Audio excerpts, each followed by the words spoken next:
السلام علیکم ورحمۃ اللہ وبرکاتہ۔ الحمد للہ رب العالمین والصلاة والسلام علی رسولہ الکریم، اما بعد، اعوذ باللہ من الشیطان الرجیم، بسم اللہ الرحمن الرحیم۔ یا ایہا الذین آمنوا کتب علیکم الصیام کما کتب علی الذین من قبلکم لعلکم تتقون۔ قرآن مجید کی آیت ہے، سورہ بقرہ کی۔ اللہ تعالیٰ قرآن مجید میں ارشاد فرماتا ہے، تم پر یہ روزے فرض کیے گئے ہیں جس طرح تم سے پہلے کے لوگوں پر فرض کیے گئے تھے، تاکہ تم لوگ تقوی اختیار کرو۔ الحمدللہ، اللہ کا شکر و فضل و کرم ہے کہ اللہ تعالیٰ نے ہمیں اس ماہ مبارک رمضان المبارک کی برکت اور فضیلتوں سے اللہ تعالیٰ نے ہمیں مالا مال اور عنایت فرمایا، اور بے شک ہم اللہ کے شکر گزار ہیں کہ اللہ تعالیٰ نے رمضان المبارک کا خاص مہینہ ہم لوگوں کے لیے متعین فرمایا، تاکہ ہم لوگ اللہ کے راستے میں اللہ کے دیے ہوئے احکاموں کو پورا کریں۔ اور روزے اللہ کی خاص چیز ہیں جس کو اللہ تعالیٰ نے فرض کا قرار دیا، جس طرح کہ پہلے کی امتوں پر فرض کیا گیا تھا۔ اللہ تعالیٰ نے رمضان کے شریف روزوں کو فرض کیا گیا ہے، اور حضور صلی اللہ علیہ وسلم نے بھی روزے کی فرضیت اور اس کی فضیلت کے متعلق بار بار تاکید فرمائی ہے۔ رمضان کا مہینے میں جنت کے دروازے کھولے جاتے ہیں اور جہنم کے دروازے بند کر دیے جاتے ہیں، اسی لیے کہ پابندی اور اہتمام کے ساتھ روزے رکھنا چاہیے۔ روزے کی نیت رات ہی کو کر لینے چاہیے، اگر بھول جائے تو زوال سے پہلے تک نیت کی جا سکتی ہے۔ جس رمضان شریف کا چاند دیکھا جائے اسی رات سے تراویح کا شروع کر دینی سنانا سنت ہے۔ اگر لوگ رمضان کے چند دنوں میں پورا قرآن پاک تراویح میں سن لیں بھی تو انہیں رمضان المبارک کے بقیہ راتوں میں تراویح پڑھنا چاہیے۔ اس کی تاکید فرمائی ہے۔ تراویح مرد اور عورت دونوں کی سنت مؤکدہ ہیں، نہ پڑھنے سے مرد عورت دونوں گنہگار ہیں۔ رمضان کی خصوصیت یہ ہے کہ اعتکاف رمضان کے آخری عشرے میں اعتکاف کرنا مسنون ہے۔ مسجد میں اعتکاف کی نیت سے اعتکاف کرنا کہلاتا ہے۔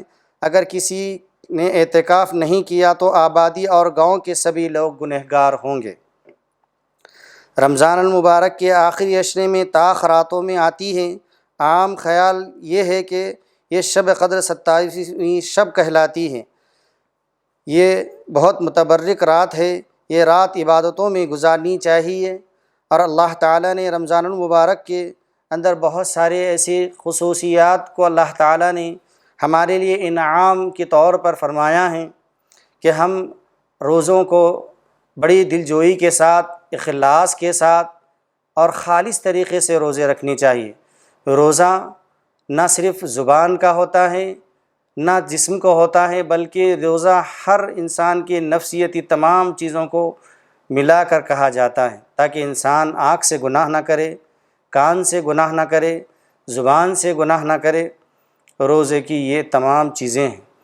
اور رمضان المبارک کی خصوصیت یہ ہے کہ ہم رمضان المبارک میں دن میں روزہ رکھتے ہیں، دن بھر بھوکا رہنا اور اللہ کی یاد کو نمازوں میں، تہجدوں میں، نوافل عبادتوں میں، تلاوت قرآن میں بار بار بکثرت ہم اللہ کو یاد کرتے ہیں۔ اللہ تعالیٰ نے قرآن مجید کو بھی رمضان المبارک ہی میں نازل کیا ہے۔ رمضان المبارک ایک ایسی متبرک مہینہ ہے جس میں اللہ تعالیٰ نے قرآن مجید کو بھی نازل فرمایا ہے۔ جیسا کہ ابھی آپ کے سامنے میں نے طاق راتوں کے بارے میں ذکر کیا ہے، جس میں 21، 23، 25، 27، 29 یہ طاق راتیں ہیں۔ اسی کے اندر شب قدر کو ہمیں تلاش کرنی چاہیے۔ شب قدر کا مطلب یہ ہے کہ ایک ایسی متبرک رات ہیں جو 1000 مہینوں سے افضل اور بہتر ہیں، اور اس کے اندر جو عبادت کی جاتی ہے وہ 1000۔ اور رمضان المبارک کے اندر ہم لوگ زکوٰۃ کو بھی دیتے ہیں۔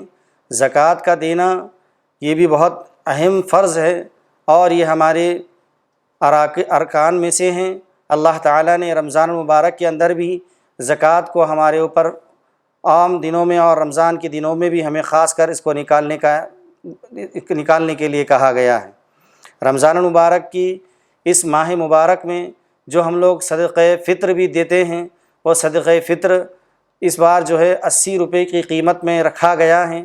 عید کی نماز سے پہلے ہم صدقہ فطر بھی ادا کر لینی چاہیے۔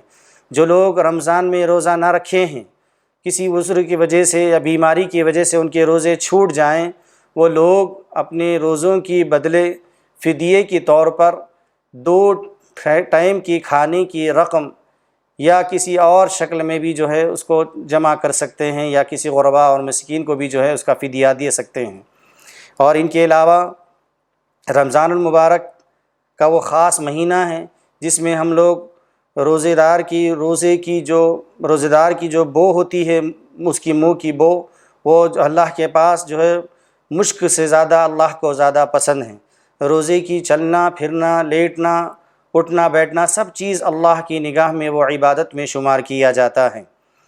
میں تمام اہل اسلام کو اور تمام امت محمدیہ اور مسلمانوں کو یہ بات کہنا چاہتا ہوں کہ اللہ تعالیٰ نے اس رمضان المبارک کے مہینے میں جتنے ہم لوگوں کو عبادت کرنے کے لیے اور جس طریقے سے رمضان کو گزارنا چاہیے تھا، جس طریقے سے ہمیں رمضان کی فضیلیت اور اہمیت ہمیں کرنی چاہیے تھی، شاید ہو سکتا ہے کہ اللہ نے ہمیں وہ توفیق دی۔ اگر ہم سے ناقدری ہوئی تو انشاءاللہ اللہ سے گزارش ہے کہ انشاءاللہ ہم لوگ بار بار اللہ سے یہی دعا کریں کہ اللہ ہمیں بار بار رمضان مبارک ہمیں عنایت فرمائیں، اور کثرت سے آپ کی عبادت کرنے کی توفیق ہمیں نصیب فرمائیں، اور آپ کی تلاوت قرآن مجید کی کثرت سے ہمیں تلاوت کرنے کی بھی توفیق عنایت فرمائیں۔ اور میں تمام اہل اسلام کو اور تمام امت محمدیہ کو یہ پیغام دینا چاہتا ہوں عید کے خاص مبارک دن کے لیے، اور ہمارے اس چینل درشن چینل کی طرف سے، رمیش بابو کی طرف سے اور پورے اسٹاف کی طرف سے، اور تمام اہلیان امت المسلمین اور اہل اسلام کو عید کی بےحد مبارک اور خوش و خضوع کے ساتھ مبارکباد پیش کرتا ہوں۔ اس کو باجماعت ادا کرنے کی کوشش کریں تاکہ رمضان کے مسلمان ہم نہ بنیں، اور انشاءاللہ کوشش بھی کریں کہ اللہ تعالیٰ اس درشن چینل کو بھی جو یہ پیغام آپ تک پہنچا رہا ہے، اس کو خصوصی طور پر آپ کے لیے پیغام یہ دینا چاہتے ہیں تاکہ ہم لوگ رمضان ہی کے مسلمان نہ بنیں، رمضان کے بعد بھی ہم لوگ مسلمان ہیں، اسی طریقے سے ہم مسجد کو آباد رکھیں گے انشاءاللہ، اسی طریقے سے نمازوں کو پڑھیں گے، اسی طریقے سے ہم لوگ صدقے خیرات فطرات کو بھی ہم لوگ ادا کریں گے انشاءاللہ۔ آپ تمام حضرات سے گزارش ہے کہ انشاءاللہ جو بات آپ کے سامنے کہی گئی تھی اس پر پابندی کرنے کی توفیق، اور مجھے اور آپ کو تمام اہل مسلمانوں کو اس پر عمل کرنے کی توفیق عطا فرمائیں۔ وآخر دعوانا الحمدللہ رب العالمین۔ హాయ్ ఫ్రెండ్స్, మా వరంగల్ దర్శన్ యూట్యూబ్ ఛానల్ చూస్తున్నందుకు చాలా థ్యాంక్స్. మరిన్ని లేటెస్ట్ వీడియోస్ కోసం వెంటనే సబ్స్క్రైబ్ చేయండి, అలాగే బెల్ని నొక్కండి. మా నోటిఫికేషన్స్ అన్నీ మీ మొబైల్లో వస్తాయి. అలాగే మా వీడియోస్ మీకు నచ్చినట్లయితే లైక్ చేయండి, షేర్ చేయండి, నచ్చకపోతే కామెంట్ చేయండి.